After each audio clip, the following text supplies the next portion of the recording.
just describe for us, let's take a beat, really frame it for us, how much volume has just dropped off in the last few weeks? Yeah, about a third of the import volume, which means give or take about 50,000 20-foot equivalent units gone off the arrivals coming in next week. So from next week is when you expect to see this really hit? That's correct, and that matches up. The announcement's back on April 2nd, then on April 8th, a little bit of a change on everybody, ex-China, Mexico, Canada, and those arrivals are coming at us this weekend. We'll, of course, dedicate time to your port, but I'm just wondering how you're anticipating this rolls and ripples through the economy from here, how it hits trucking, when this turns up on the shelf. What's the distance, the time, from when you see a drop-off in volume and when we, as consumers, see the shortages? Right, so CEOs are telling me, hit the pause button, right? I'm not going to import anymore at these kind of prices. Let's wait and see. I don't know if it's going to be 2 hours, 2 days, or 2 weeks till I get some clarity.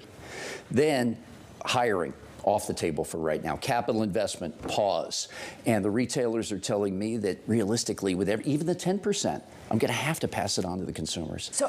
So how much is this really coming from all over? It's not just about China. This is about really global trade coming to a standstill until there is a much greater degree of certainty and a much lower tariff rate than even the baseline that's been put out there. Yeah, when I was last with you all, Lisa, I said global trade's going to slow, economies will follow, and that's exactly what we're seeing. Back in November, so many of us were wringing our hands about 4% inflation. We've just added 10 percentage points to imports coming out of Southeast Asia for our port, and these unbelievable numbers out of China. How much are you going to see a real decline in dock workers if this goes on? Yeah, this is the question. So the trucker hauling 4 or 5 containers today, next week, she probably hauls 2 or 3. The dock workers are no longer going to see overtime and double shifts. They're going to probably work less than a traditional work week, starting right off the bat. Every 4 containers mean a job. So when we start dialing this back, it's less job opportunities. And what happens if we get a deal? If we get a deal, it's going to take about a month. Let me walk you through that real quick. About 2 weeks to get the ships repositioned around these major ports, from Qingdao to Shanghai to Xiamen, load up all those containers, and then another 2 weeks to steam across the Pacific to get to us. This is important because now we're talking about spring and summer fashion. So we're kind of at a crux here that we've got to have something pretty quick. And back to school, which is going to be, I think, very critical when it comes to political pushback for this administration. We have a story out, it was anecdotal reporting as well. We've heard about China quietly starting to exempt about a quarter of U.S. imports. Are any U.S. importers exempting Chinese tariffs? Is there a way to get around the 145%?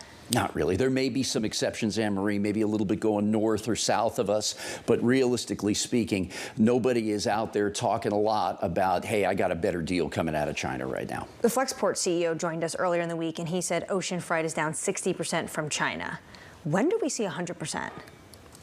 Good question. It depends on how long this goes.